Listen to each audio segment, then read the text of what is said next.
Namasté, Jacques Vigne. Merci de prendre ce temps pour la FIDI.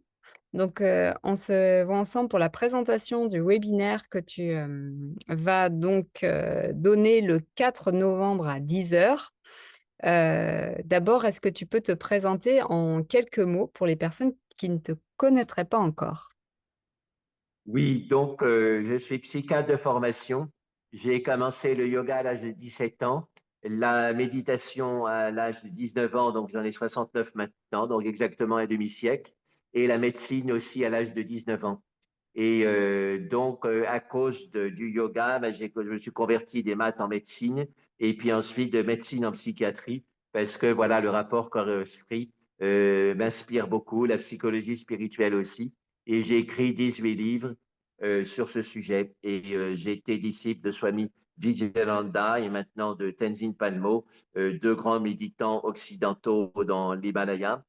Et donc, je continue dans cette lignée. J'ai écrit 18 livres qui ont donc comme fil directeur la psychologie spirituelle. Hmm.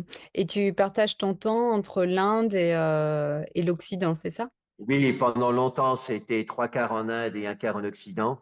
Et depuis le Covid, c'est plutôt moitié-moitié. Hmm. Ok.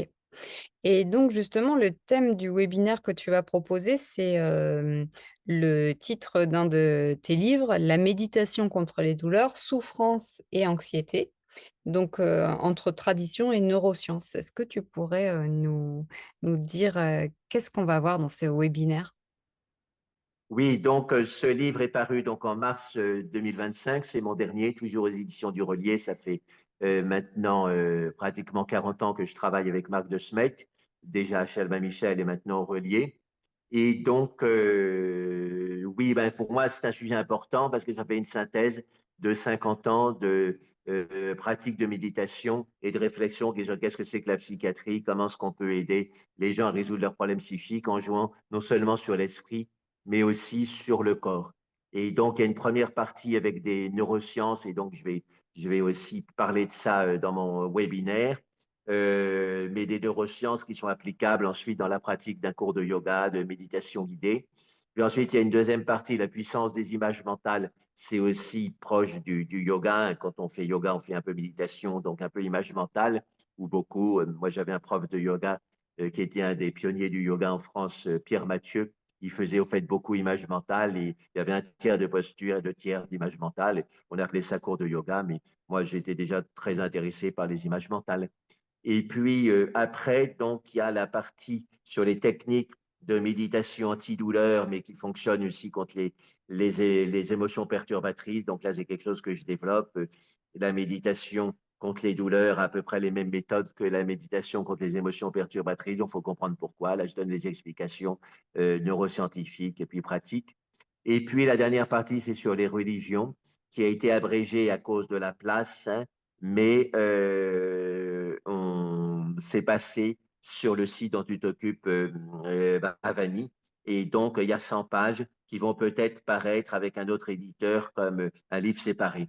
Voilà, donc on en est là. Et il y aura des explications orientées vers la pratique, puis ensuite un petit peu de pratique. Et puis, je donnerai aussi des liens vers mes méditations guidées, parce que tout ça, c'est quand même, ça débouche sur des pratiques.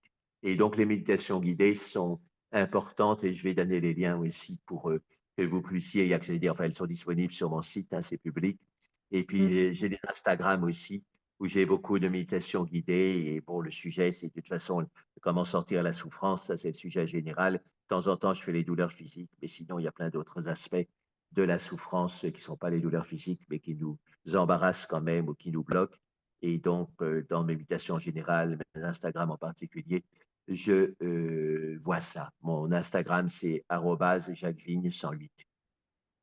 Et d'ailleurs, tout à l'heure, tu me parlais, on parlait que c'est vrai qu'il y a beaucoup de gens qui viennent au yoga et qui ont des douleurs, de l'anxiété, etc. Et donc, ça nous permettra en tant que professeur de yoga, justement, d'avoir des outils un peu plus, peut-être. Oui, oui, oui, oui. Moi, mes méditations guidées, c'est pas des choses complètement miracles comme un grand sage peut vous donner des pratiques qui ont tout son pouvoir. Moi, j'ai pas beaucoup de pouvoir, mais au moins, j'essaie de faire des boîtes à outils pratiques, hein. J'ai commencé à faire des méditations guidées, des postures de yoga à des patients il y a déjà 40 ans.